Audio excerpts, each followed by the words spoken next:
આપણા શહેરમાં કે ગામમાં ઘણી બધી જગ્યાએ ઘણા વિવિધ પ્રકારના સુવિચારો લખેલા હોય છે અને તેમાંથી એક સુવિચાર તમે ચોક્કસથી વાંચ્યો હશે અને તે છે જળ એ જ જીવન. પરંતુ દર્શક મિત્રો, શું સાચે જ આપણે જળને જીવન માનીએ છીએ? નમસ્કાર, હું છું જીનલ દેસાઈ અને આપનું સ્વાગત છે આજના કાર્યક્રમમાં. આજે વોટર ડે છે. મિત્રો, આપણે ઘણી બધા પાણીને લગતા સુવિચારો વાંચ્યા હશે, આપણને પાણીનું મહત્ત્વ પણ ખબર છે, પરંતુ શું સાચે જ આપણે પાણીને સાચવીએ છીએ, તેનું જતન કરીએ છીએ? આજે ઘણી બધી જગ્યાએ વિચાર્યા વગર પાણીના વપરાશને કારણે તેની અછત સર્જાય છે. ત્યારે આજે આપણે ચર્ચા કરીશું પાણીના મહત્ત્વ વિશે, પાણીની ગુણવત્તા વિશે, તેની કેવી રીતે સાચવણી કરી શકાય તેના વિશે. આજે આપણી સાથે ચર્ચામાં જોડાયા છે બે અતિથિઓ, જેમાંથી સ્ટુડિયોમાં ઉપસ્થિત છે અમિત દોશી, કે જેઓ જળ સંરક્ષણ નિષ્ણાંત છે, અને બીજા જે અતિથિ છે તે રાજકોટથી જોડાયા છે અને એ છે મહેન્દ્રસિંહ ઝાલા, અને તેમણે પોતાના ઘરે વોટર હાર્વેસ્ટિંગ સિસ્ટમ વિકસાવી છે. બંને અતિથિઓનું સ્વાગત છે. અને દર્શક મિત્રો, ચર્ચાની શરૂઆત કરતા પહેલા હું આપને જણાવી દઉં કે જો આપને પણ પાણીને લગતા કોઈ પ્રશ્નો હોય તો આપ આપની સ્ક્રીન પર જે નંબર બતાવવામાં આવી રહ્યો છે તેના પર કોલ કરી અને પ્રશ્ન પૂછી શકો છો. અમારા જે અતિથિ મિત્રો છે તે ચોક્કસથી જવાબ આપવાનો પ્રયત્ન કરશે. તો ચર્ચાની શરૂઆત જ આપણે આજના દિવસના રિલેવન્સથી કરીશું. તો અમિતભાઈ, હું તમને પૂછીશ કે આજના આ સમયમાં વોટર ડેનું રિલેવન્સ કેટલું છે તેના વિશે દર્શકોને વાત કરશો. આજના દિવસનું રિલેવન્સ એટલે આપણા જીવનની દરેક ક્ષણ, દરેક પ્રસંગ અને દરેક પ્રવૃત્તિ માટે પૂરેપૂરું રિલેવન્ટ છે. પાણી એ આપણો પ્રાણ છે અને પાણીનો પ્રાણ એ જ આપણને સાચી રીતે જીવન બક્ષે છે. પાણી વગર કદાચ જીવનને કલ્પવું પણ મુશ્કેલ છે, અને એવા જ અમૂલ્ય, અતુલ્ય અને અપ્રતિમ સોર્સ ઓફ વોટરને, પાણીને આપણે કદાચ મોડર્નાઇઝેશન અને ઇન્ડસ્ટ્રીયલાઇઝેશનના સમયમાં ઇગ્નોર કરી રહ્યા છીએ અને ક્યાંક ને ક્યાંક આપણે અવગણી રહ્યા છીએ.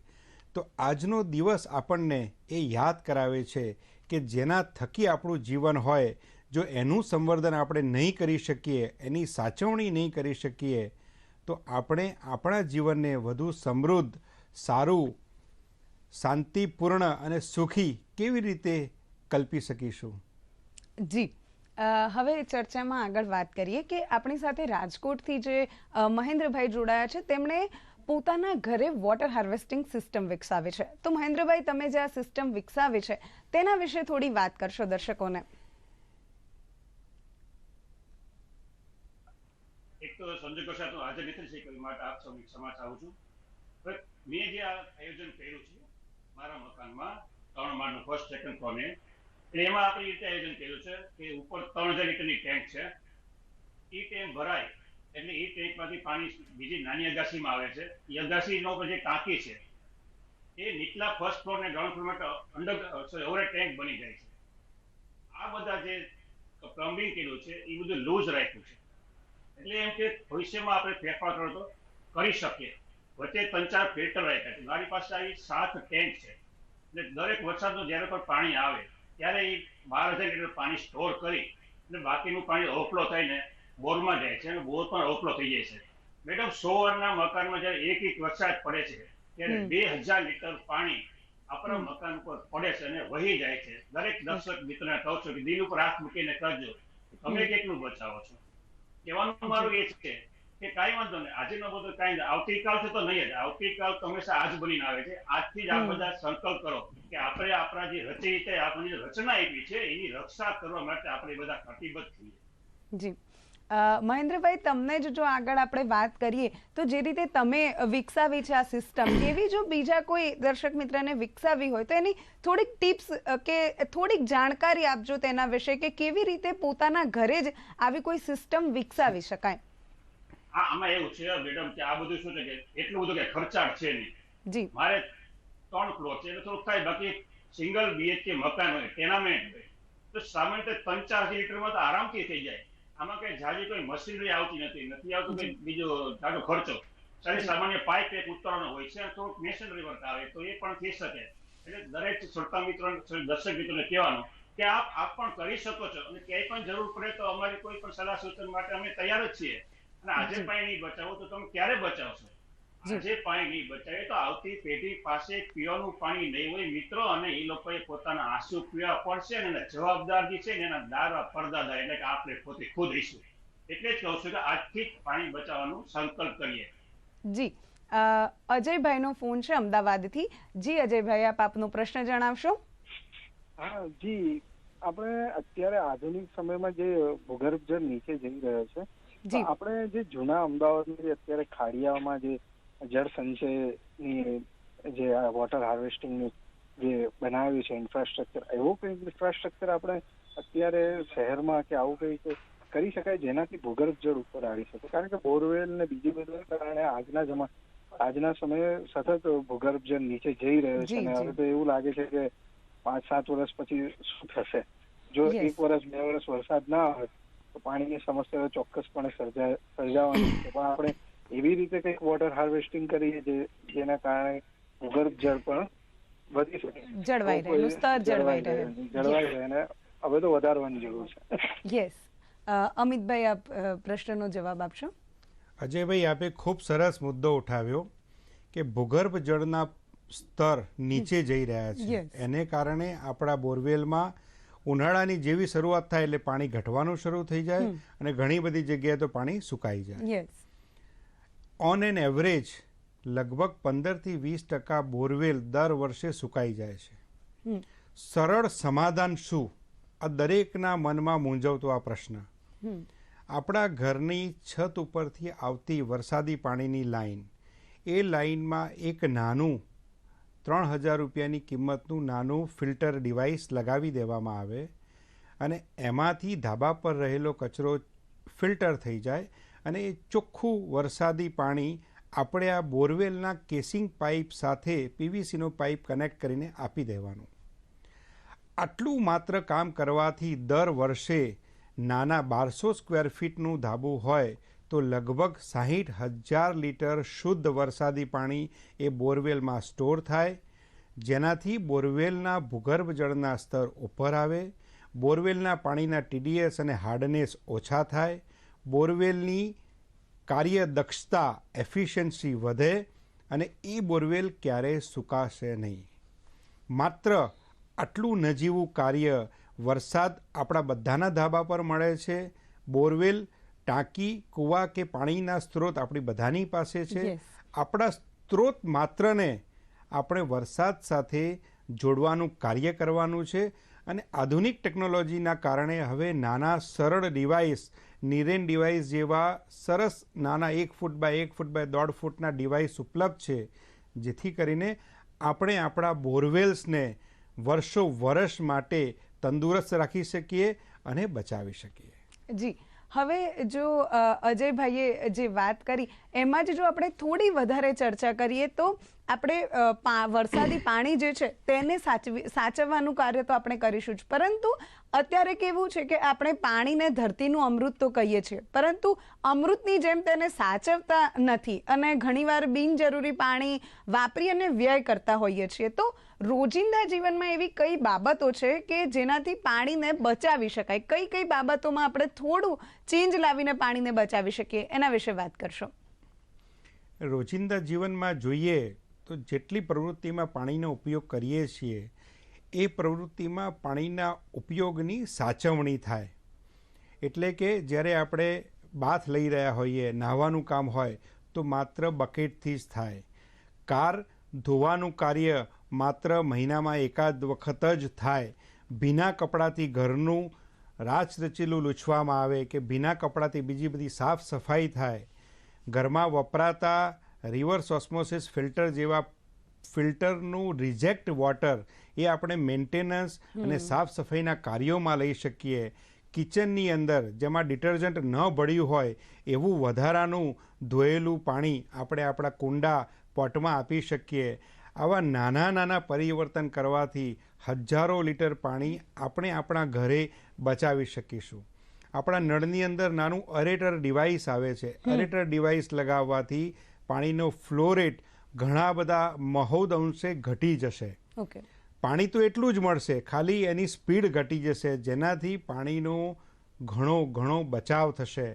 આવા નાના પરિવર્તન કરવાથી આપણે હજારો લીટર પાણી બચાવી શકીશું. જી, હવે દર્શક મિત્રો, એક શબ્દ તમે ચોક્કસથી સાંભળ્યો હશે કે વોટર ક્રાઇસિસ. આજે વિશ્વમાં ઘણી બધી જગ્યાએ અને ભારતમાં પણ ઘણી બધી જગ્યાએ વોટર ક્રાઇસિસની સમસ્યા ઊભી થઈ છે. ઘણા લોકો પાણીની અછત અને પાણીની તંગીમાંથી પસાર થઈ રહ્યા છે. ત્યારે બેંગ્લોરનો દાખલો આપણા સામે જ છે. આપણે બધાએ ન્યૂઝમાં અત્યારે સાંભળ્યું છે કે બેંગ્લોરમાં ઘણી પાણીની અછત સર્જાઈ રહી છે. લોકોને ઘણી બધી અગવડોનો સામનો કરવો પડી રહ્યો છે. સ્કૂલો બંધ થઈ ગઈ છે. એ બધું આપણે ઘણું બધું ન્યૂઝમાં સાંભળ્યું હશે. તો અમિતભાઈ, હું હવે એના વિશે વાત કરીશ કે આ જે વોટર ક્રાઇસિસ છે તેના વિશે થોડી વાત કરો અને બેંગ્લોરની જે પરિસ્થિતિ છે એના વિશે વાત કરો. વોટર ક્રાઇસિસ લગભગ દરેક વ્યક્તિ માટે અલગ વ્યાખ્યા કહી શકાય. જે વ્યક્તિનો જે પાણીનો સ્ત્રોત સુકાયો અથવા તો એ પાણીના સ્ત્રોતમાંથી જરૂરિયાત કરતાં ઓછું પાણી મળે એટલે એ વ્યક્તિ માટે એ પાણીની તંગી, પાણીની ક્રાઇસિસ છે. બેંગ્લોરની આપણે વાત કરીએ તો પાછલા 8 કે 10 વર્ષમાં એક નાના ટાઉનમાંથી એક ગ્લોબલ આઈટી હબ તરીકે જેનો વિકાસ થયો, ભારત દેશની જેને સિલિકોન વેલી કહી શકાય, 73,000થી વધુ સ્ટાર્ટઅપ્સ અને ટેકનોલોજી કંપનીઓ જ્યાં કાર્યરત છે, એવું આપણું ગર્વભર્યું શહેર, લગભગ 1.5 કરોડનું પોપ્યુલેશન. દર દિવસે આ પોપ્યુલેશનને પાણીની 200 કરોડ લીટર જેટલી જરૂરિયાત, અને 200 કરોડ લીટર જેટલું પાણી 1.5 કરોડ વ્યક્તિઓને પહોંચાડવા માટે કાવેરી નદીમાંથી લગભગ 70% પાણી એટલે કે 140 કરોડ લીટર પાણી કાવેરી નદીમાંથી આવે છે, અને બાકીનું 60 કરોડ લીટર પાણી બેંગ્લોર અને એની આજુબાજુમાં રહેલા ગામોના બોરવેલમાંથી પૂરું પાડવામાં આવે છે. 60 કરોડ લીટર પાણી જ્યારે બોરવેલ દ્વારા પૂરું પાડવામાં આવતું હોય તો લગભગ 14,000થી વધારે બોરવેલ આજે એ કામ કરી રહ્યા છે. અને ક્રાઇસિસ સર્જાવાનું કારણ શું? તો આ 14,000થી વધુ બોરવેલમાંથી લગભગ 7,000થી વધારે બોરવેલ સુકાઈ ગયા. એમણે પાણી આપવાનું ઓછું કર્યું અને જેમ ગરમીનો પારો વધ્યો, ગ્રાઉન્ડ વોટરના લેવલ્સ નીચે ગયા, ભૂગર્ભ જળ નીચે જવાથી આ બોરવેલનું પાણી મળતું બંધ થઈ ગયું. હવે લગભગ 60 કરોડ લીટરમાં 50% બોરવેલ એટલે કે 7,000 બોરવેલનું પાણી ન મળવાથી 30 કરોડ લીટર જેટલું પાણી મળતું અચાનક બંધ થઈ ગયું. અને આ કારણે જ બેંગ્લોરમાં આ પરિસ્થિતિનું સર્જન થયું. હવે આપણને પૂરું પાડતા પાણી જે બોરવેલ દ્વારા મળે છે એ દરેક બોરવેલ એ રાષ્ટ્રની એક સંપત્તિ છે. 7,000 બોરવેલ અને એક બોરવેલનો અંદાજે ખર્ચ આપણે 3 લાખ રૂપિયા મૂકીએ તો કેટલી મોટી રકમની સંપત્તિ આપણી કદાચ વ્યય જશે અથવા તો નકામી થઈ જશે. અને એ જ પાણીનો જથ્થો ફરીથી પૂરો પાડવા માટે આગળના સમયમાં એટલા જ કે એનાથી વધારે નવા બોરવેલ કરવા પડશે. આ ખૂબ દયનીય પરિસ્થિતિનું સર્જન થયું. અને આપણે બધા જ પાણીની તંગીની વાત કરીએ છીએ, પણ આપણામાંથી કેટલા લોકો એના સોલ્યુશન અને એના સમાધાન તરફ આગળ વધ્યા? મારું એવું નમ્ર સજેશન છે કે જેટલા બોરવેલમાંથી આપણે પાણી કાઢીએ છીએ, દરેક બોરવેલને એક નાના નિરેન જેવા સિમ્પલ સરળ ડિવાઇસથી કે જેની કિંમત જ માત્ર 3,000 રૂપિયાની છે, દરેક બોરવેલને વરસાદી પાણીની લાઈન દ્વારા છત પરનું વરસાદી પાણી આ બોરવેલને આપી દેવામાં આવે. આટલું માત્ર કરવાથી એ બોરવેલને આપણે પુનર્જીવિત કરી શકીશું, એના ભૂગર્ભ જળ ઉપર લાવી શકીશું અને ફરીથી આવી અચાનક સર્જાતી પાણીની તંગી આપણે સહન કરવાનો વારો નહીં આવે. જી, હવે આગળ વાત કરીએ તો આપણા સાથે જે ઓનલાઈન જોડાયા છે મહેન્દ્રભાઈ, હું તમને પૂછીશ કે તમે ઘરે વોટર હાર્વેસ્ટિંગ સિસ્ટમ જે વિકસાવી છે તેના ફાયદા દર્શક મિત્રોને કહો કે એ જે વરસાદી પાણી તમે વપરાશમાં લો છો તો એનાથી શું ફાયદા થાય છે, અથવા તો વર્ષ દરમિયાન તમારું જે પાણી છે એની અછત તમને ફેસ નથી કરવી પડતી કે એના વિશે થોડી વાત કરો. જી મેડમ, પહેલો તો એક સૌથી ફાયદો મોટો એ છે એક આપણે પોઝિટિવ કાર્ય કર્યાનો એક સંતોષ થાય છે. યસ બીજું કે આજે અમારા પાણી જે બોરમાં પેલા 2 કલાકે ટાંકા ભરાતા એ અડધી કલાકે ટાંકા ભરાઈ જાય છે. એટલે કહેવાય કે પાણીનું લેવલ તો વધ્યું છે 100%. ભલે આપણા બોરમાં બીજાના બોરમાં જાય, હું તો પૃથ્વીના પેટાળમાં પાણી નાખું છું, ગમેના બોરમાં જાય, બરોબર, પણ અમારા બોર તો ફૂલ હોય જ છે અત્યારે. અને આપણે એમ કહું મેડમ કે દરેક દર્શક મિત્રને કોઈને કોઈ મેકમાં ખાતા હોય છે, ખાતા તમે તમારા ઉજ્જવળ ભવિષ્ય માટે બચત કરો તો પૈસા, નહીં તો આપણા છોકરાઓના ઉજ્જવળ ભવિષ્ય માટે પૃથ્વીમાં પાણીની બચત શા માટે ન કરીએ આપણે? Yes, of course. ચર્ચામાં આગળ વધીએ. અમિતભાઈ, હું તમને પૂછીશ કે અત્યારે કેવું છે કે ઘણા બધા ફેક્ટરીઝ અને કેમિકલ્સ પાણીમાં ભળવાને કારણે પાણીની ગુણવત્તા પર પણ અસર થઈ છે. પહેલાં જે કૂવાનું શુદ્ધ પાણી હતું કે હતું, એમાં અત્યારે ઘણા બધા ઇશ્યુઝ આપણને જોવા મળી રહ્યા છે. તો પાણીની ગુણવત્તા વિશે થોડી વાત કરો કે અત્યારે શું સ્થિતિ છે તેની? અત્યારે પાણીની પરિસ્થિતિ આપણે જોઈએ તો આપણા અલગ અલગ જળ સ્ત્રોતની વાત કરીએ તો કદાચ આપણા પાણીની ગુણવત્તા ઘણા બધા અંશે એટલી બધી ખરાબ થઈ ગઈ છે કે દરેક વ્યક્તિએ પોતાના ઘરમાં એક અથવા બીજા પ્રકારનું ફિલ્ટર અથવા આરઓ સિસ્ટમ કાંઈ ને કંઈ વાપરવું પડે છે. પાણીના જળસ્તર નીચે જવાથી પાણીની ગુણવત્તા પર સૌથી મોટી અસર થઈ છે. ગુજરાતમાં આપણે જોઈએ તો મહેસાણા જિલ્લાથી લઈને લગભગ નોર્થ ગુજરાતના એરિયામાં ખૂબ મોટા પ્રમાણમાં ફ્લોરાઇડ જોવા મળે છે. ઘણા બધા વિસ્તારોમાં બીજા બધા તત્વો વધી ગયા છે. આપણા દેશની વાત કરીએ તો ઘણા બધા એવા એરિયા છે જ્યાં યુરેનિયમ જોવા મળ્યા. આપણા પૂર્વોત્તર વિસ્તારોની વાત કરીએ તો આર્સેનિક જેવા તત્વો ખૂબ પાણીમાં મળે છે, જેને કારણે કેન્સર જેવી બીમારી ઘણા બધા અંશે વકરી છે. તો પાણીની ગુણવત્તા ખૂબ મોટા પ્રમાણમાં ખરાબ થઈ છે. હવે આ પાણીની ગુણવત્તાને સુધારવી હોય તો જે શુદ્ધ વરસાદનું પાણી આપણને મળી રહ્યું છે, આપણા ધાબા ઉપર મળી રહ્યું છે, આપણી સરફેસ ઉપર મળી રહ્યું છે, એ પાણીને આપણે પૃથ્વીના પેટાણમાં અથવા તો આપણા જળ સ્ત્રોતમાં આપણે એને સ્ટોર કરીએ. કારણ કે વરસાદના પાણીમાં કોઈ ટીડીએસ નથી, કોઈ હાર્ડનેસ નથી, એટલે ડાયલ્યુટ થવાથી એના ટીડીએસ હાર્ડનેસ ઘટાડશે અને પાણીને વધારે સારું કરશે.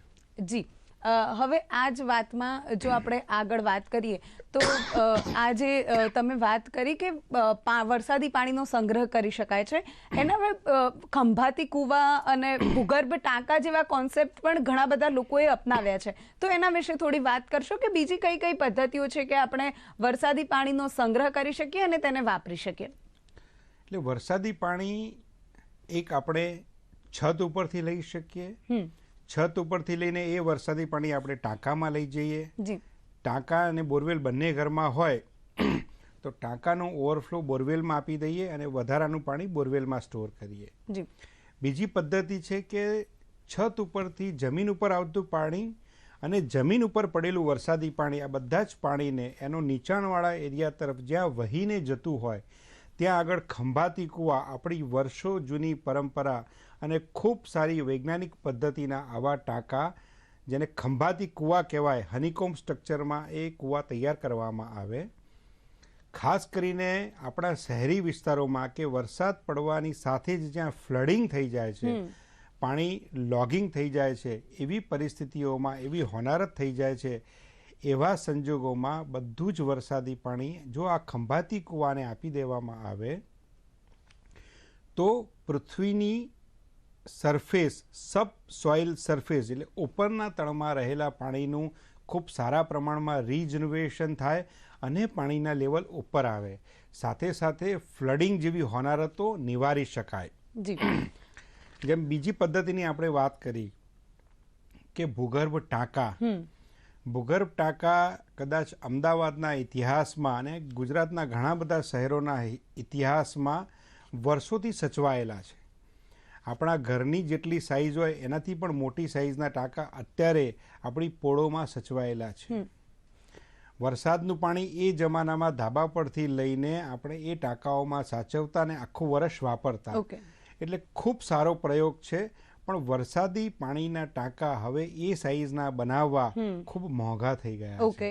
એટલે કદાચ દરેકને જો એની કિંમત ન પરવડે અથવા તો દરેકના ઘરમાં જોગ્રાફિકલી એની ભૌગોલિક પરિસ્થિતિના કારણે એટલા મોટા ટાંકા બનાવવા શક્ય ન હોય તો બધું જ વરસાદી પાણી આપણે બોરવેલમાં સાચવી લઈએ. એ પાણી સૌથી પહેલાં આપણને જ કામમાં આવવાનું છે. જી, હવે હું મહેન્દ્રભાઈને પૂછવા માંગીશ કે તમે જે વરસાદી પાણીનો સંગ્રહ કરો છો હાર્વેસ્ટિંગ સિસ્ટમથી, તો એને તમે સીધું ઉપયોગમાં લઈ શકો કે પછી એમાં કોઈ ફિલ્ટર કે એવો કોઈ ઉપયોગ કર્યા બાદ તેનો પીવામાં ઉપયોગ કરો છો કે કેવી રીતે હોય છે? ઉપરથી જે પાણી આવ્યું છે એ આમ તો પેલા બહાર જે સ્ટોર થાય છે અને એમાં વધુ વપરાશ કરે છે. બાકી તો ફિલ્ટરમાં રાખીને વાપરીએ છીએ. એ બધું પાણી બોરમાં જે મોટા ભાગે સ્ટોર થઈને ઓકે, એવો નહીં વચ્ચે 3-4 ફિલ્ટર નીકળે છે. બોર પાસે 0 ફિલ્ટર નીકળ્યું છે. એટલે મારે ફક્ત 10% વિઝન છે, 10% છે, બાકી 90% લાંબી દ્રષ્ટિ છે. ઓકે, બીજા બધા પણ તો છે કે આ પાક કરો અને આ બહુ જરૂરી છે. જી.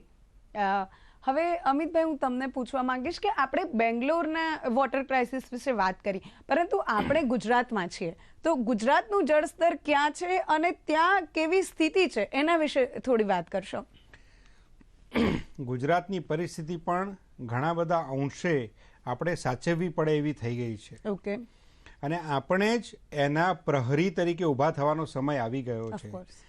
અમદાવાદ જેવા શહેરમાં જ્યાં આપણને 150-200 ફૂટ પર સારી રીતે પાણી મળતા હતા, આજે આપણે 600 ફૂટથી 800 ફૂટ પર પહોંચી ગયા. ઓકે, બેંગ્લોરમાં આ જ પરિસ્થિતિ 15 સુધી 1600 ફૂટ પર જતી રહી અને ચેન્નઈમાં કદાચ આ જ પરિસ્થિતિ 2000 ફૂટે પહોંચી ગઈ.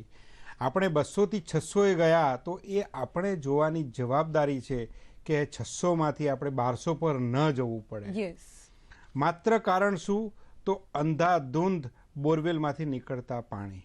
ઓકે, જે બોરવેલમાંથી આપણે પાણી કાઢી રહ્યા છીએ એ જ બોરવેલને, એટલે કે ભૂગર્ભ જળની નદીને પાણી પાછું આપવાનું કાર્ય ત્વરિત તાત્કાલિક ધોરણે શરૂ કરવું જ રહ્યું. એના વગરનો કોઈ જ ઓપ્શન આપણી પાસે બચ્યો નથી. નહીં તો કદાચ બેંગ્લોર જેવી પરિસ્થિતિનું સર્જન ઘણા બધા શહેરોમાં આવતા નજીકના વર્ષોમાં થઈ શકે એમ છે. ઓકે, હવે જો આગળ આપણે વાત કરીએ તો હું તમને એવું કહેવા માંગીશ કે વોટર ક્રાઇસિસ આપણે બધા કહેતા હોઈએ છીએ, પરંતુ વોટર ક્રાઇસિસની વ્યાખ્યા પણ જ્યાં જ્યાં લોકો રહેતા હોય એના પ્રમાણે અલગ હશે અને એ જે વોટર ક્રાઇસિસની સમસ્યા છે એનું નિવારણ લાવવાના ઉપાયો પણ અલગ અલગ હશે, તો એના વિશે થોડી વાત કરો. બિલકુલ સાચી વાત કરી. વોટર ક્રાઇસિસ જનરલ શબ્દોમાં કહીએ તો કોઈને લાગતી નથી, કારણ કે દરેક વ્યક્તિ માટે વોટર ક્રાઇસિસની વ્યાખ્યા અલગ અલગ છે. જે વ્યક્તિ ગ્રામ્ય વિસ્તારમાં છે, જે બોરવેલ ઉપર ડિપેન્ડન્ટ છે, એ બોરવેલમાંથી જો પાણી આવતું ઓછું થયું અથવા એ બોરવેલ સુકાયો તો એ વ્યક્તિ માટે એ વોટરની ક્રાઇસિસ છે. શહેરીજનો માટે જ્યારે એમના જ ઘરે મળતા પાણી ઓછા થાય કે 2 કે 3 દિવસ પાણી ન આવે તો એમના માટે એ પાણીની ક્રાઇસિસ છે. જે વ્યક્તિઓ કૂવા પર આધારિત છે અને કૂવા જ્યારે સુકાય અથવા નદીના પાણી પર આધારિત છે અને એ પાણીનો જળસ્ત્રોત એમને કદાચ ન મળે તો એમના માટે એ પાણીની ક્રાઇસિસ છે.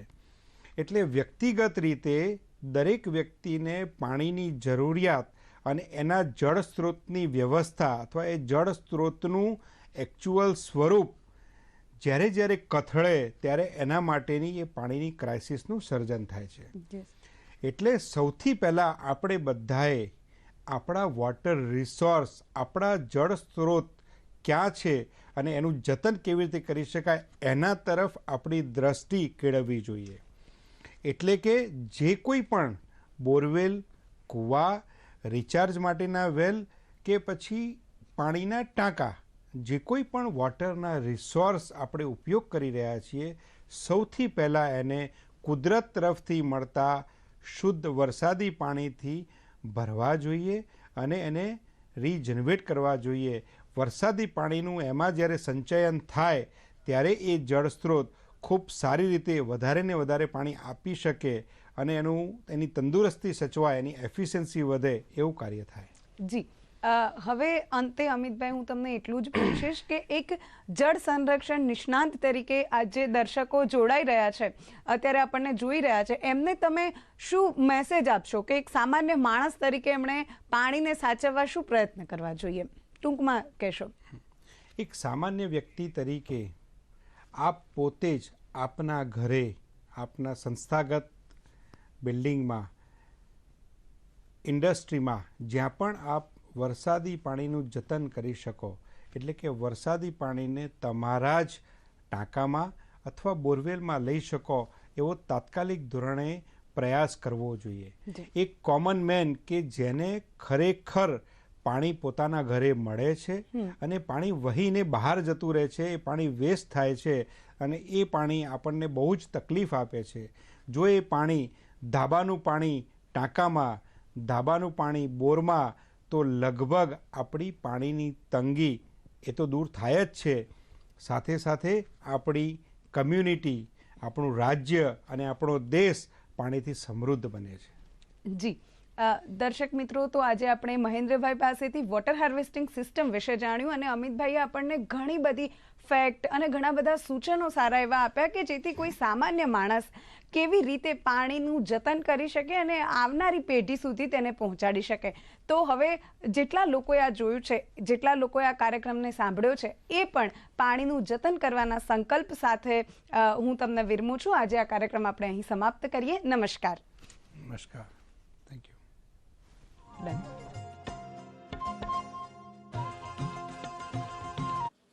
प्रधानमंत्री के रूप में मेरी कर्तव्य यात्रा की शुरुआत को यादगार बना दिया था. योर मैजेस्टी, भारत और भूटान